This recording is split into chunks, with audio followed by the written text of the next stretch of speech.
Hello, welcome to the Dear Encourager podcast, where real stories meet radical hope. Hosted by Vanessa Scott and Keisha Nix. This space is made for anyone navigating the journey of chronic illness and caretakers seeking connection, compassion, and a community that gets it. Each episode, we bring you conversations that uplift, strategies that empower, and encouragement you can carry with you throughout everyday life. Let's grow stronger and healthier together. Good evening, everyone. Welcome back to Dear Encourager, where our podcast is focusing on nourishing your mind, your body, your soul, and having peace. Tonight, we're going to dive into a topic where we all have to plan ahead, and that's financial planning. And today we have a special guest. His name is Brayon Hurd. He's with Thrivent Financial Advisory Company. Brayon is a dedicated financial advisor with over 5 years experience where he's helped families plan their future, help them budgeting, estate investing, all things that we should all be mindful, especially when we are a caregiver or someone with chronic illness, because we know financial is or could be a great burden. So I want to thank Brayon for coming in, and I'll let him introduce himself and talk a little bit about what brought him here today. Thank you, Vanessa. So yes, my name is Brayon Hurd, and I am an advisor here at Thrivent Financial. And the reason that I came to speak to you today was I wanted to get the message out about financial literacy, get the message to any and everyone that is listening to the podcast or watching it, wherever they may be, to let them know that they have options. They have options as far as starting early, continuing to do things often, and also waiting for the future to reap the benefits of what they start early on in life. Thank you for that. And we appreciate you coming because it's very important that we have great knowledge on financial literacy and understanding why it's important. What does financial wellness mean to you and why is it important for us? Financial wellness means to me to be well rounded. So, what that means to me is to have a foundation. And when I sit down and work with each and every one of my clients, whether they be businesses or individuals alike, I typically start with their foundation. Now, much like anything in the buildings, that if the foundation is not securely built, then the rest of the building, pretty much crumbles or does not have stable footing. So we want to make sure that we have a great foundation, whether that be an emergency fund, the proper amount of insurance protection. Then also on that next stage, having 3 to 6 months of the emergency fund, like I said, with the foundation. And then the next stage would be your saving stage, planning for retirement, putting some money aside to begin to invest. Then the third layer of that would be the spending stage. Now everybody likes to look at that stage and say, "Oh, we want to go straight to that stage," but without the other two in place, it would be hard to spend because you don't have any money to spend. You haven't saved anything. You hadn't worked on your foundation. So the last stage is what we call the leave stage. So that's your legacy. What will your great grandchildren say about you? What will your beneficiaries and your children say about you when that inevitable time comes? Okay, thank you. So I want to start with awareness, and you, like you stated, making sure that people are aware if they're looking, listening to our podcast. And I think one way that we can do that is talking about people's relationship with money, whether they budget or don't budget.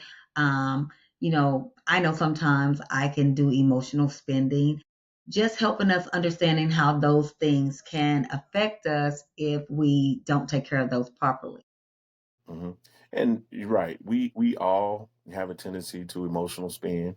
It just depends on what we spend it on. So when I'm sitting down with each one of my clients, I want to make sure that they understand their own spending habits. I want to make sure that they understand that their discipline around money and finances is something that I cannot help them with. There's a few things, that I sit down and I share with people to say, hey, I can help you with the knowledge. I can help you with the understanding. I can also help you with the placement of it. But the few things that I can help you with is time and the desire. So with that being said, that discipline that a person has, no matter how much teaching that they get or how much understanding that they know about it, if they don't have the correct discipline and the desire to do better, then it's going to be all for naught. And so what I do is I work with my clients to make sure that they have these few levels kind of taken care of before they move on. And what that does is that ensures that, hey, once we've completed the first two levels, then we're okay to move on to the third level. And we're okay to move on to the next level. And we have something set aside. And I know I'm going to speak for people in maybe my age bracket. Our Gen X babies, so we're anywhere from 45 to 60. If you haven't been proactive, what are the most effective strategies for people in this age group to start retirement savings and ensuring that we are okay when we retire? And also, not just that, because I know for myself, I took care of my mother, so I was a caregiver. I have a lot of friends in my age group who are caregivers, whether if it's a parent or a sibling or a grandparent. So in those aspects, how could we make sure that we have a next egg or something that's when money is so tight? I think that's the big area when money's so tight because we are stretched thin from everything that we're already doing. Sure. So when I sit down with someone, I too am in the Gen X generation. So when I sit down, I also am, part-time caregiver to my mother as well. So when I sit down and I look, my heart goes out to, people that become caregivers by default, not by profession. So when I'm saying that is a lot of times we don't properly plan for the future Right. and we end up bringing in our parents into our home. And now that money that you have in your home is split two ways. If you have children, it's split to take care of your children. Then it's also split to take care of your parents. But then we're left I'm wondering, going to say three ways well, three because you ways. got to take care of you too. Exactly. That was my next point. We're left wondering what do we have to save and spend for ourselves? So when situations like that, it's going to be very important that you reel it in. And this is something that we could even do for ourselves to ensure that it doesn't roll over to the future generation. So when we're looking at that, there's no time. It's never too late to start. Let me say that first. So when we start with as little as you can or as much as you can. When you begin to invest and get with a knowledgeable advisor that will share and that wants to educate you. Because I dislike it. I very much dislike it when someone comes and says, "Well, I don't know what I have. I don't know what I'm invested in."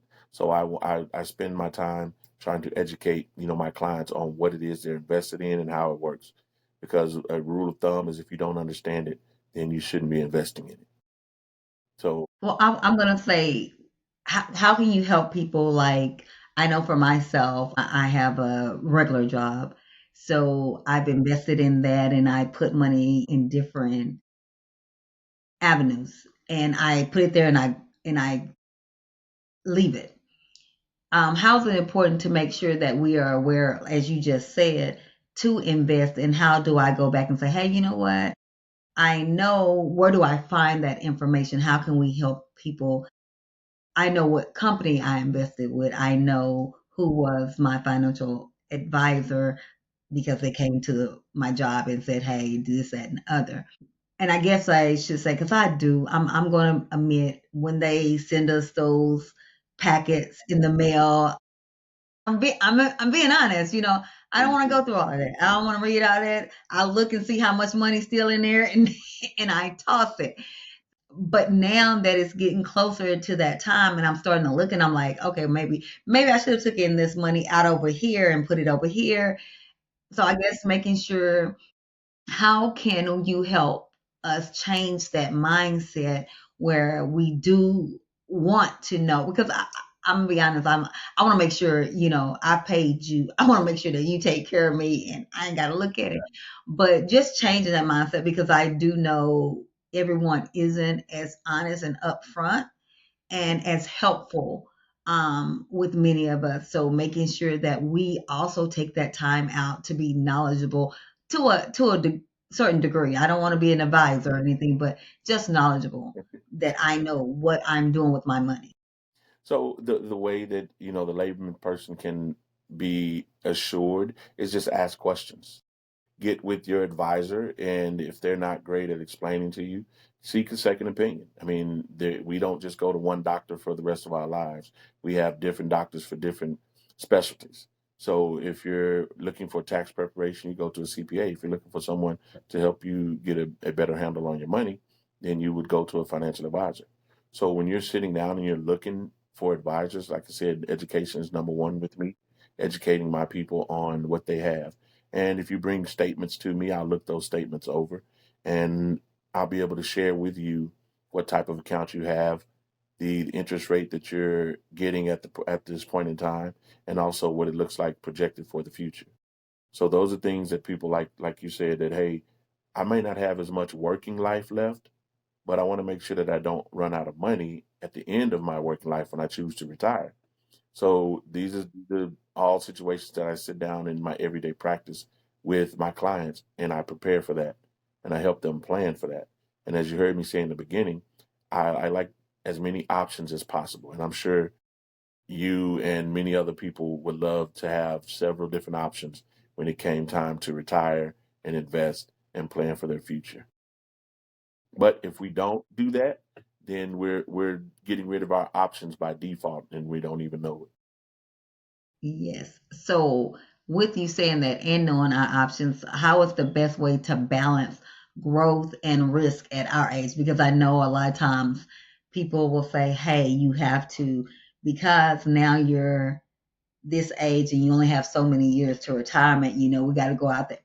And I'm just going to say, for instance, let's say I've only secured $50,000 and I have someone come in and say, "Hey, you're going to need to put away $700 a month in this and store." And I'm just like, "Where I'm going to?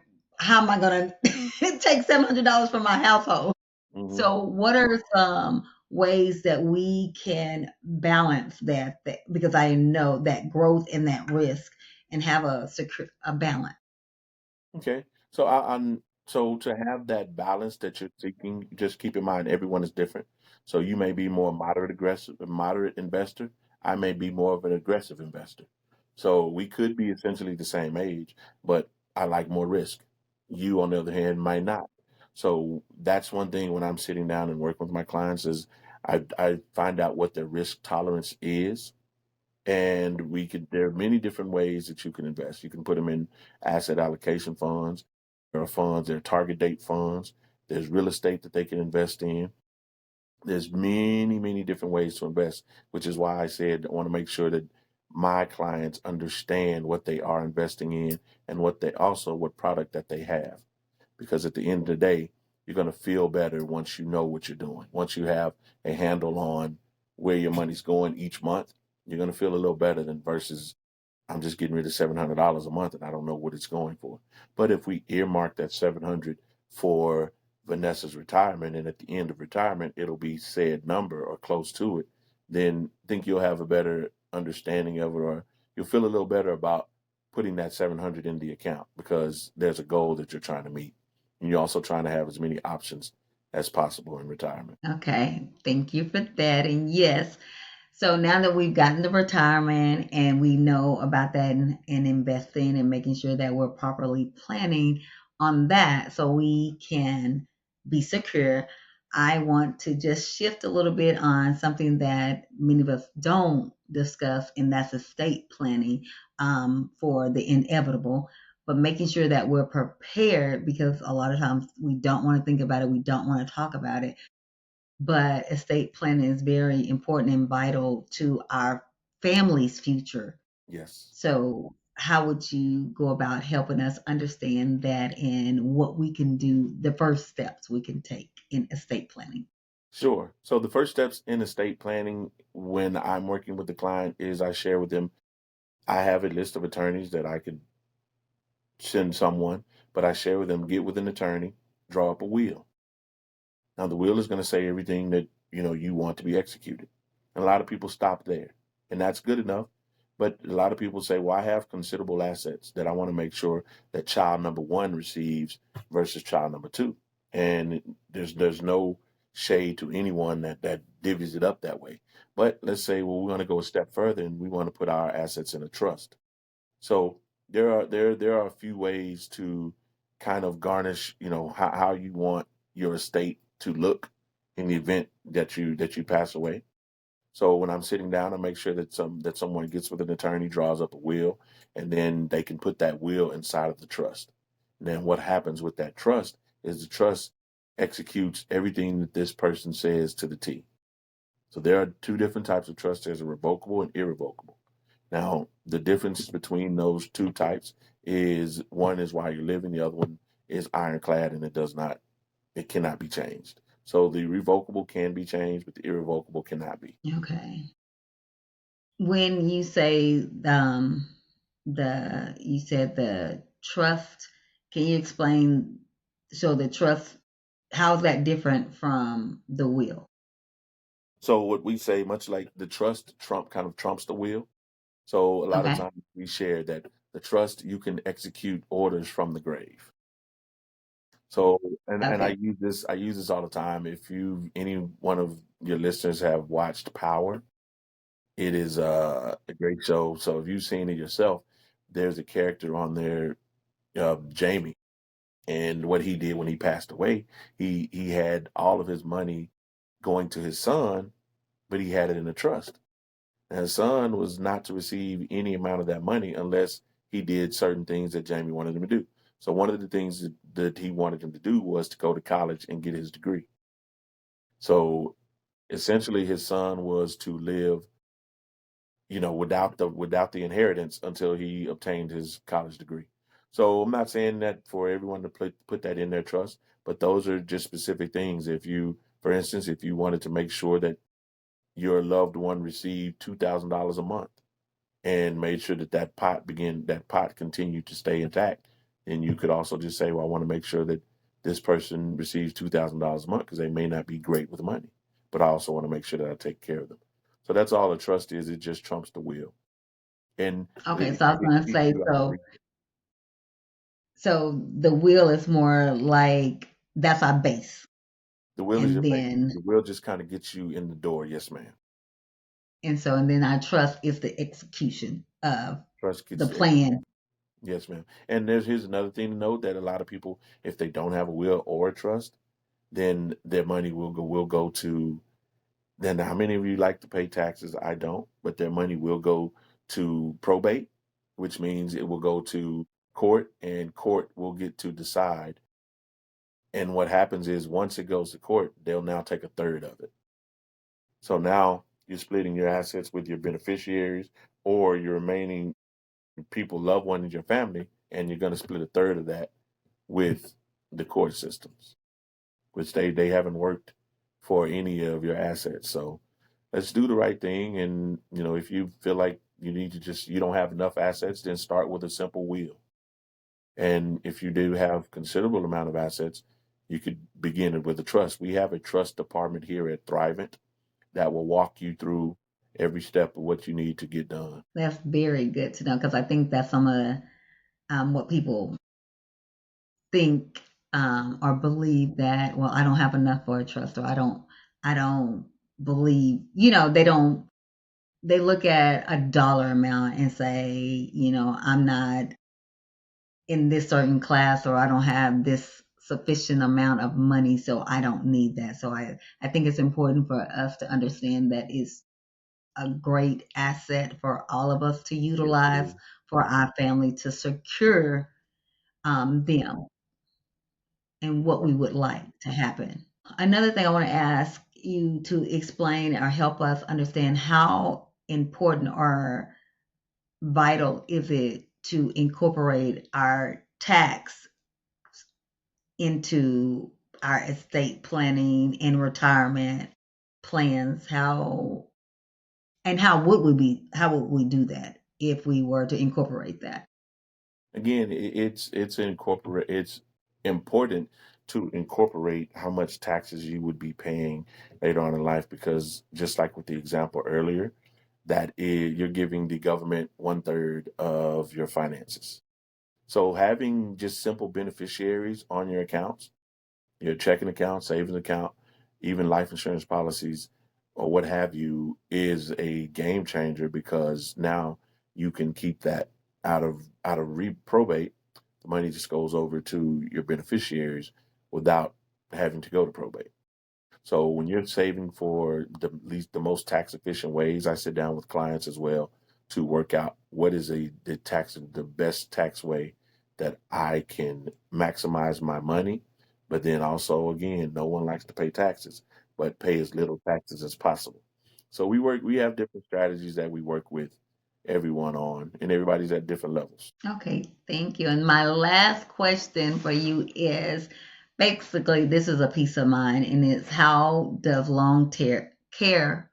term care planning go into financial strategy? So basically, how can we plan for long term care with our financial planning, especially when we have family members who've had chronic illnesses, and we know that just for me, my mother had diabetes, she had high blood pressure.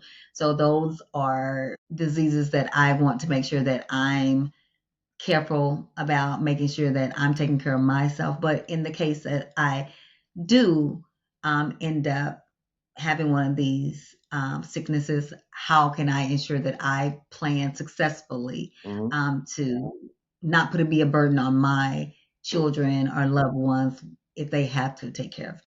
sure. So we offer long-term care plans here at Thrivent. The best way would be to put in for one to see what you come back at. Make sure, like much like we stated earlier, a lot of people become caregivers by default. Putting in, the more you know, the better off you are.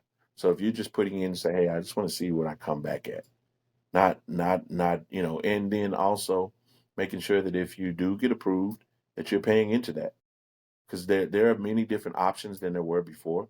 There's some options where you could long term care, you could choose to stay at home, or you could go into a facility.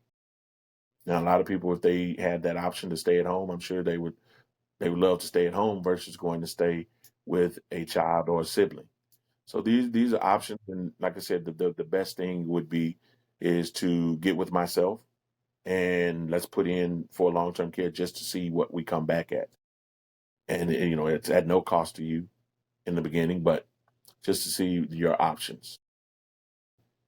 I'm speaking from experience, again, being part-time caregiver for my mother and my sister also, and my brother. These are things that, we as children would love for our parents to have done for us. So we can take the time to do it for the generation behind us to say, well, let me see what I would come back at. Thank you so much, Brayon. Can you give us your information for people who are watching and listening? So if they do have questions and concerns on the financial piece, because I am not experienced with that, but so could you give us your information so they could definitely get in contact with you? Sure. So I can be reached on all social media platforms. My I can be reached at brayon.herd. That's Brayon.heard at Thrivent, Thrivent.com. Or my LinkedIn is just my name, Brayon-Herd. And Facebook is also Brayon Herd Thrivent. Thank you so much. Thank you, everyone, for joining us. And I hope that you've enjoyed this podcast about financial planning, financial literacy, and advising. And thank you again, Brayon. We hope that you will come back and teach us some more about financial planning. Yes, ma'am. Thank you. Bye bye.